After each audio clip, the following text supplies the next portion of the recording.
This podcast is brought to you by the Irish Quarter Horse Association, an organisation committed to promoting the principles of Western-inspired horsemanship in Ireland. Whether you ride for pleasure or competition, whether you own a quarter horse, thoroughbred or any other breed, we believe that these principles can help you develop a deeper understanding of your horse and improve your riding skills. So, whether you're a seasoned rider, a recreational rider, or just starting out, we invite you to join us on this exciting new journey. Be sure to subscribe to our podcast and stay tuned for future episodes featuring some amazing guests. Thank you for listening, and let's get started. Okay, so today on the podcast we have Shane from the Grassroots Gazette. So Shane, first, for people out there who don't know you and don't know about the Grassroots Gazette, can you tell us a little bit about yourself and the publication? So, I am not a fully fledged equestrian. I'm trying to get there. My background is all in marketing and media. When I was 27 odd, I was running the biggest social media agency in Ireland. My specialities are marketing, media, advertising, building brands. And then by chance, to be honest, we got into the Grassroots Gazette. Myself and my former business partner, Mike O'Flynn, we're doing a different project, and we started, while doing that project, it was around payment systems for buying and selling horses online. Throughout that project, we started to realize that there was a huge gap in the media, the coverage that media is giving to the grassroots community. It became really prominent, that the top 10% get a huge amount of coverage from the Irish field.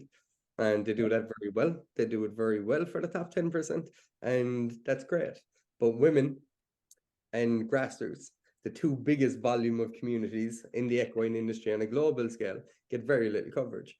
So we started with Grassroots. Myself and Mike set it up on December 2nd, 2021. We're roughly around 18 months odd old now. As of right now, we are the biggest online media brand in the equine industry in Ireland. We have 50,000 subscribers. We have an average readership of 40 to 50,000 a week. We have 80 odd writers. And we cover all levels, all disciplines of the equine industry. I can safely say I didn't think it would take off this quick.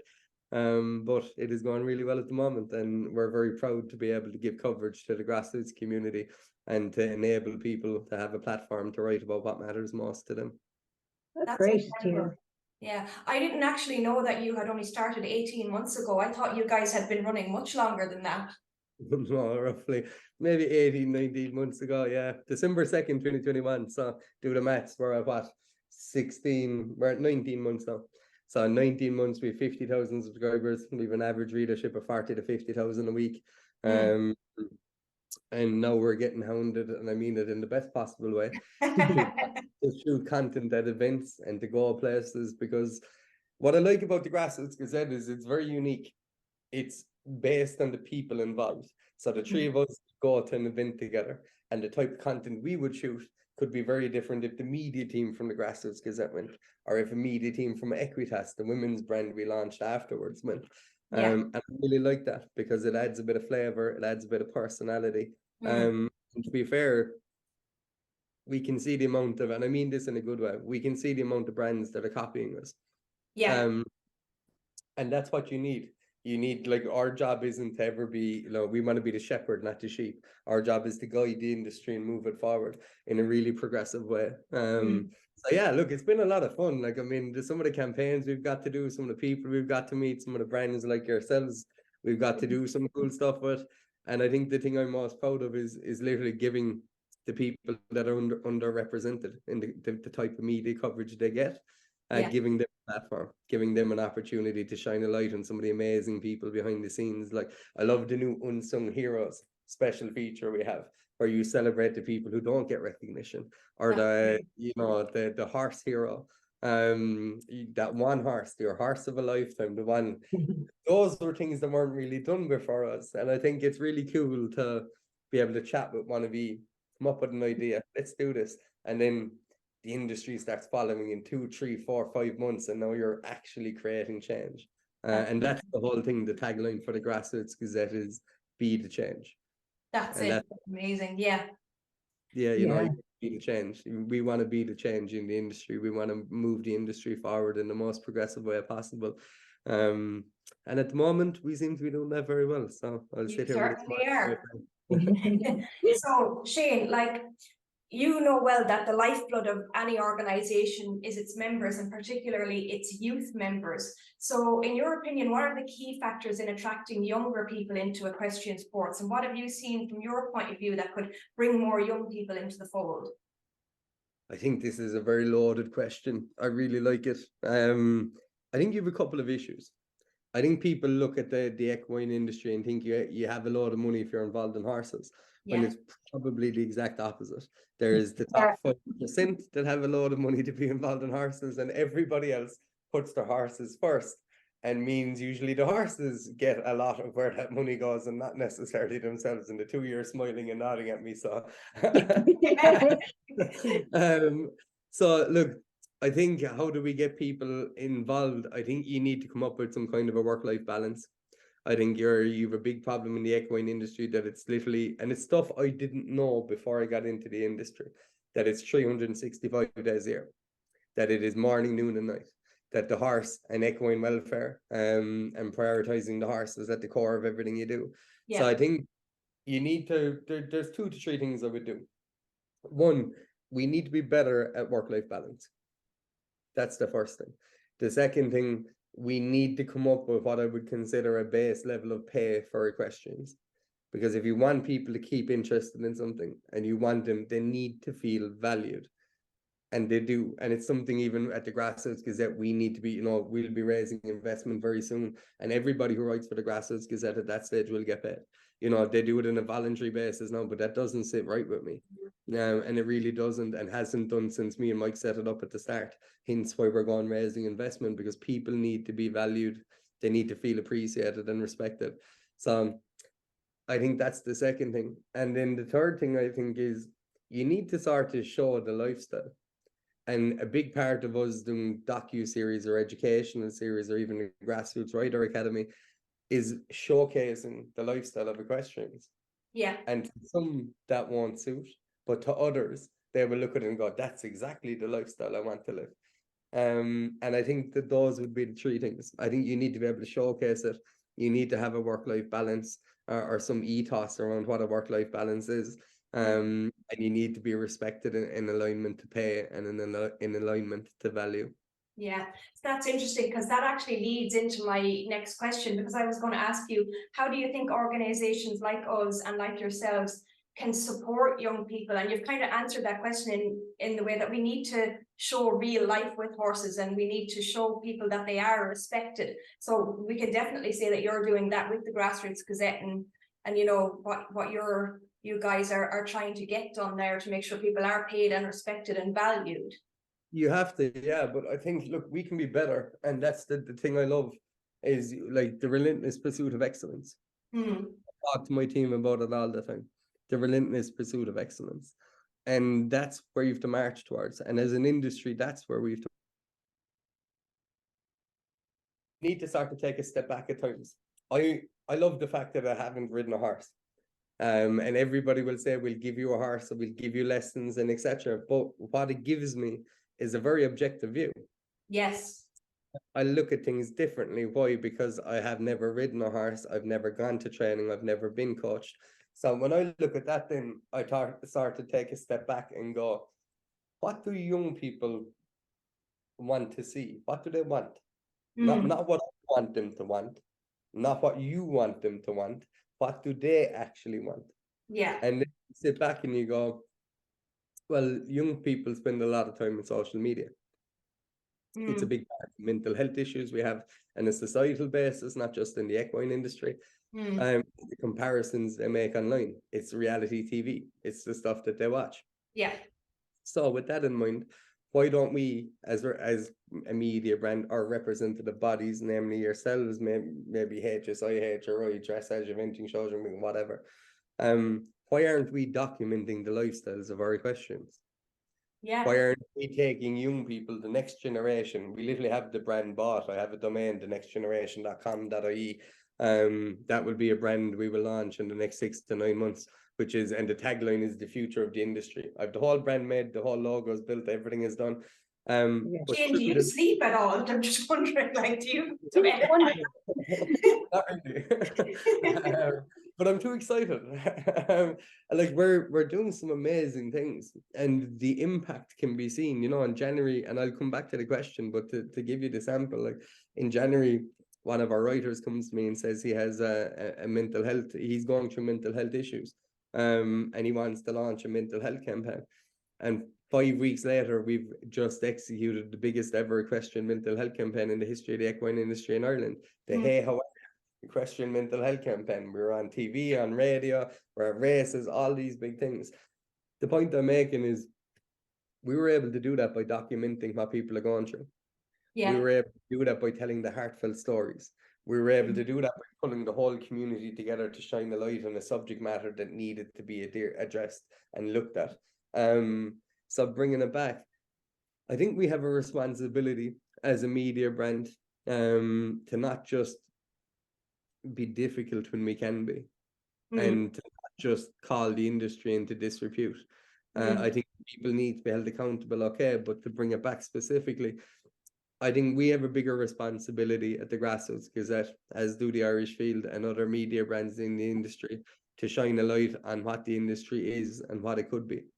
Yeah. And if we can show to young people the lifestyle, the pathways, the what this a day in the life of a groom, a day in the life of a jockey, a day in the life of a cowgirl, a day in the life of now opening up opportunities to pull more people in.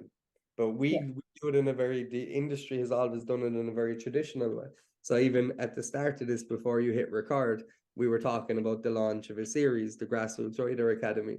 And I talked about the future of media, and a big part being docu-series, educational series. Why? Because that's what young people watch online. They watch reality TV, they watch shows, they scroll for hours. Okay, well, why aren't we putting content in the mediums where they're digesting content? Yeah. That's how you absorb them, that's how you pull them in, that's how you hook them, that's how you get them more interested, more you build intrigue. And I think that answers the question. I think I would look at, I think represented bodies as a whole and brands that want to lead and they want to attract people to the industry need to be far more conscious of the way that people currently digest content, the way they want to hear stories told, and how we do that. And if we do that well, and we do that in the way that they're going to digest the content, then I think you create the pathway to pull those people in towards you. And I think that would be my answer to that. Yeah, your approach, I looked at our values and our approaches are quite similar, and it's what we call the boots on the ground approach. You know, you have to get out there and talk to people and see what they want, what they need, and then, as you say, provide that. 100%, yeah. Like we were last Friday, we went to Race Academy up in the Curragh. We went to see the future of Irish racing. Jockeys, stable staff, stud farm potential, or people potentially working in stud farms. From 16 to maybe 19, maybe 15, even to 19. And we got to interview them. We got to chat with them. We got to hear from the next generation. We got to hear what excites them. You know, I asked one of the guys there, and he's a jockey. He just got his amateur license. And I said, what's the one race you want to win? And he said, the first race. Yeah. I was just going, yeah, but imagine us now, right? So let's take that as a prime example. And as you said, boots on the ground, and I love it.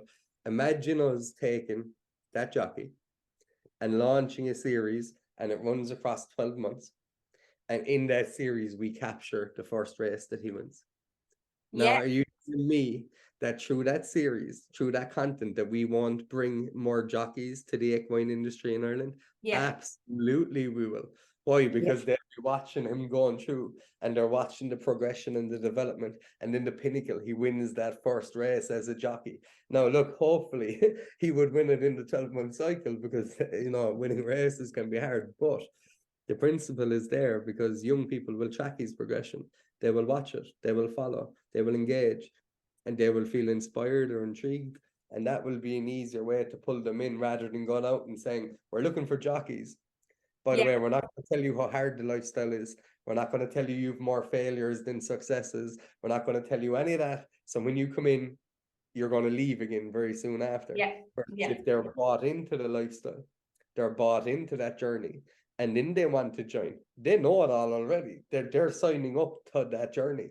And I think that's the key thing. I think you have to position your brand, your narrative in a way that people can digest it. And I think fundamentally in the equine industry, that's probably, and I know we'll probably get to it later, but that's probably one of the biggest failing of brands is they're doing what they want to do, not what their audience wants them to do. And that through Grassroots Gazette, that has been a huge thing. We do it in the way that they want it done. Yeah. So it really is boots on the ground. Open those gates, stop the gatekeeping, let people in, give them a behind the scenes view. As you said, people love reality. Reality sells, so let them in and show them the reality. Why are we afraid? Why are we afraid?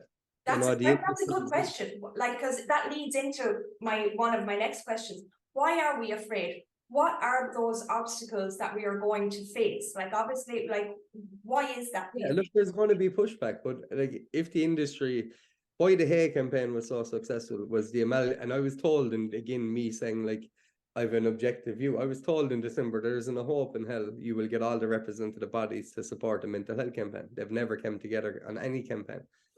And I went, okay, now maybe it's me being stupid. I will openly admit at times I am. Maybe it's me being naive. Again, I will openly admit at times I am. But I felt that it's a very hard thing to say no to wanting to support mental health if you're any of the representative bodies. So I went to them all and I said, are you yes or no? Are you supporting mental health? And we will put this public who is and who isn't. Yeah, and you know what's important there? You're not assuming that somebody is going to say no. You're just going and asking them. Like, what's the point in assuming somebody is going to say no? Like, I always say, the only way you can fail is if you don't actually try. 100%, yeah. Genuinely, you have it perfect. And I think you have to be fearless in the pursuit of excellence.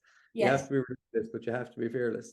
And that means you're going to make mistakes, and I'm absolutely okay with that. We make lots of them. And we will continue to, but it shows that we're trying to be better all the time. And to go back, I don't know what the fear is. I think it's, if we leave people know too much, will they judge us even more? And I personally go the opposite way. I'm going, if you leave them know more, they'll judge you less. Because it's like, I'm one of those people. I was one of those people that thought, all of you three wonderful people on this call as well, you leave your horses outside in the rain. We're horrible people. You leave them outside in the rain. They don't do this thing. Why are they allowed to roll around in the mud and get covered in mud? Why? And now you realize they love rolling around. And actually, it's good for them to be outside.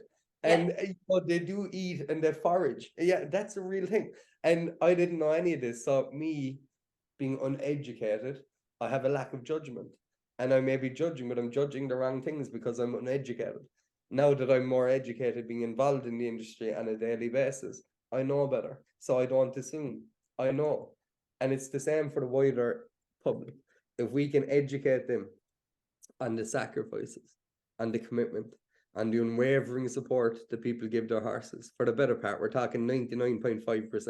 There may be 0.5% that are off on the other side and they need to be dealt with, grant. But fundamentally, I think we have the obstacle, as you put it, is that there's a fear that by sharing too much, that we'll be judged more. And I personally think it's quite the opposite. And it's not just that I'm thinking it. Most of the stuff you will see us do at Grassroots or at Equitas is around showcasing the amazing people in the industry, their love for their horses, the lifestyle, the jobs they have, the journeys they undertake, the commitment they give.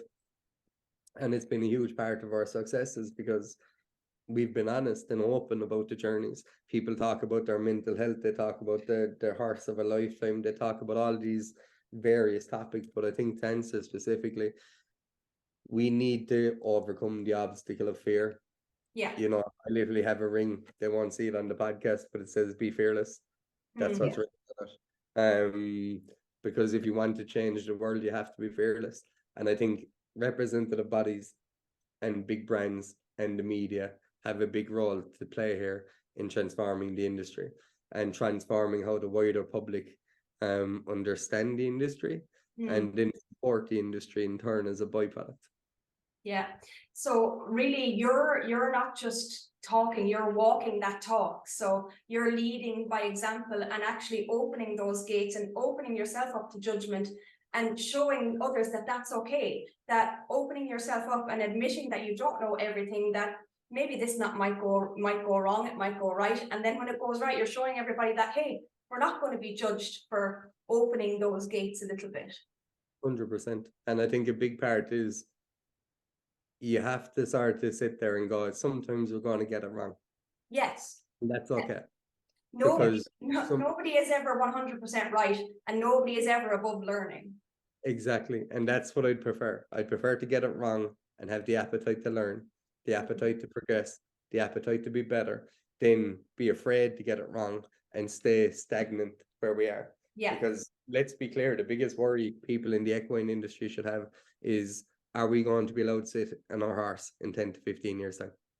You've That's got it. that in one. Yeah. In one thing, okay, so if you just put that in a box for a second, you go, how do you counter that?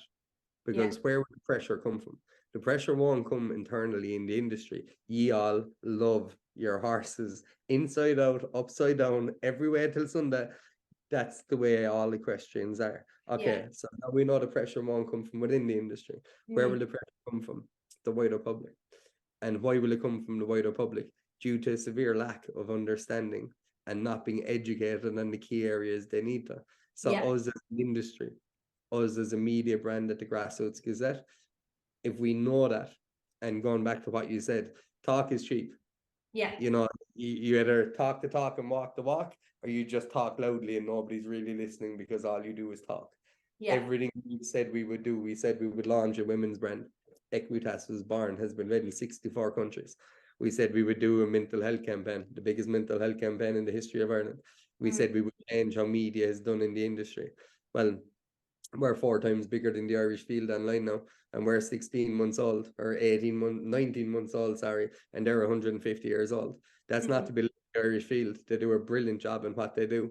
But it shows that how we try to approach it, walking the walk and talking the talk and walking the walk, was embraced by the wider community. But I think it goes back to the point that if that's what we need to be conscious of, justifying having to sit on a horse or wanting to sit on a horse, we need to educate the wider public.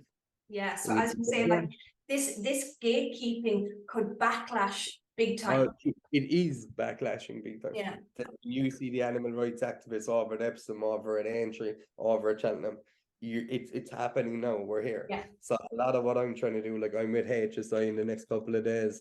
There's meetings going on or talks going on with HRI and a lot of the other representative bodies at this moment in time. And a lot of the series or the ideas we're bringing to them are around, like, fundamentally what you're saying, getting rid of that gatekeeping aspect and actually opening the doors and going, here's who we are, here's what we stand for, here's how our people behave, here's what our industry looks like, here's what goes on behind the scenes. If you want to know about, you know, our sacrifice and our love and commitment for our horses, watch A, B, and C. If you want to know the lifestyle we live and the unwavering sacrifices we make, watch D, E, and F. And if we can build those educational series that remove the barriers to entry, that remove the barriers to understanding, then and only then are we in a position to future-proof our industry in the way that we know it needs to be.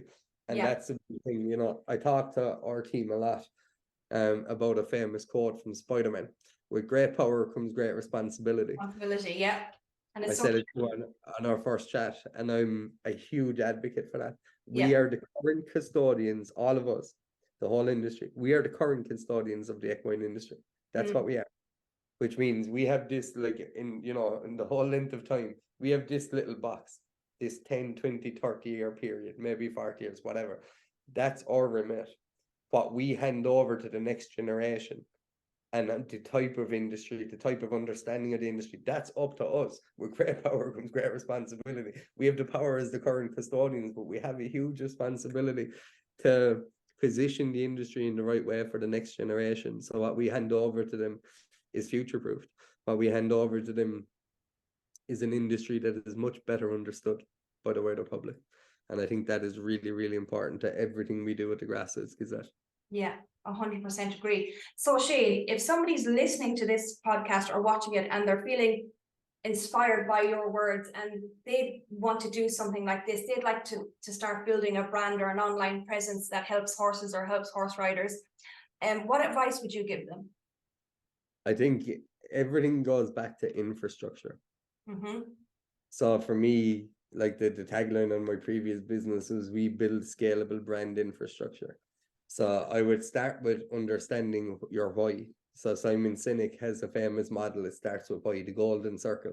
Anybody wanting to think about this kind of stuff, go look it up. The golden circle. It Okay. starts with why. People don't buy what you do, they buy why you do it.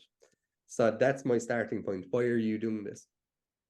Why are you doing it? What are your goals here for you personally? And then you build it out into, well, what are you doing? And then you're building out how are you doing it? And you go with your why, your how, your what. I think that's the starting point. The bigger thing then is, look, I have brand docs, I have templates for everything. We have them here at the Grassroots Gazette. We use them at Equitas. We use them to build the next generation. The next thing is to build a brand doc. It's to understand what your brand is or could be. So if anybody wants a template, my email is, and I'll happily give it away for free, Shane at the grassrootsgazette.ie. Email me. I'll give it to you, the template. When I was running my previous business, it would cost about €2,500 or €3,000. I will give it to you all for free, no problem. Why? Because again, it's for the betterment of the industry. I think once you go through that brand doc, what you get there, just to be crystal clear, is an understanding of who you are, what you do, why you do it. It also gives you an understanding of the words you would use to associate with your brand. And at the end of that brand doc, what you should have is the ability to build a logo.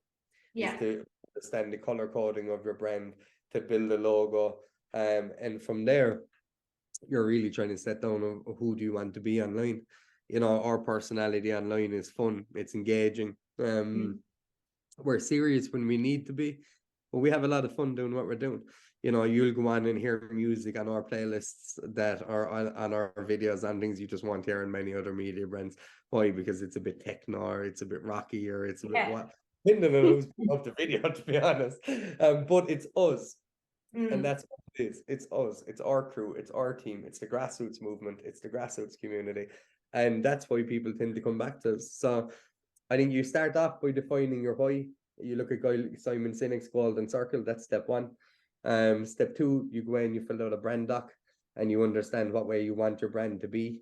Step three, you go in, you build a logo and a brand, have a color palette, have a logo, have a brand. And step four, set down your plans, set down your targets. Like prepare to fail to prepare to fail. That's one of Derek's favorite sayings. Derek, I'm 100% on board with that. But it is 100%. I'm a big believer in it. And then, like, you know, I know where I want Equitas to be. I can tell you right now when we're going to start charging subscribers. Yeah, I can tell you right now when we're going to start charging subscribers for the Grassroots Gazette. We're on 50,000. We won't charge until we hit 500,000. I can tell you Equitas will charge when we hit 250,000 subscribers. I can tell you all these plans because they're in systems, frameworks, and infrastructure that allow us know when we're going to do stuff. And I think that's the biggest problem with the equine industry. And please, everybody thinking about building a brand, please take this next sentence to heart. Spend more time working on your business than in your business. Okay. Everybody, yourselves included, myself included at times, and so many other businesses in the industry spend all of their time doing the grunt work, working in the business, the day-to-day, the 9 to 9s, the 9 to 12s at night, whatever, and they spend no time on it, actually planning where do I want to be in 3 months, in 6 months, and 6 months. I had a call before this is why I was 1 minute late, and I was on with Equitas, and we were mapping out a 6-month plan from now to January. Yeah. Working in it, it was on it. And I think most equestrian businesses, be them representative bodies or media brands, or just grassroots businesses, don't spend enough time working on their business. They spend most of the time working in it, and you just can't see wood from the trees that way. I was just about to say that you get tunnel vision, don't you? 100%. And it's just problem after problem after problem, and that's okay because that's part of running a business. But you have to be able to take a step back, and you have to be able to take a breather and go, actually, this was my original goal. I've been caught in the rat race for the last 6 months. and I'm not actually hitting towards your goals and targets. Yeah. Spend Yeah. more time on it than in it, and you will have a much stronger business. That's excellent advice. So we have a couple of minutes left, so I'm just going to take it over to Alice or Derek there if you have any questions for Shane or anything you'd like to bring up based on what we've had a chat about. Well, I'm sure we probably covered it at the start, but what drew you, Shane, to the equine industry? Like in specific to like other sports, what was the equine part that drew you? The people. I didn't realize it at the start until I got into it, but it's the people. Like I like to work all the time.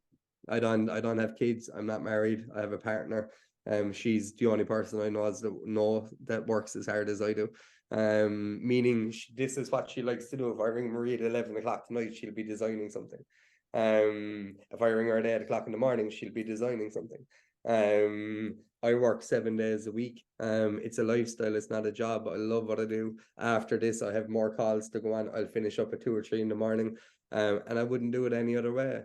No, I don't get up at 6 or 7 like you do.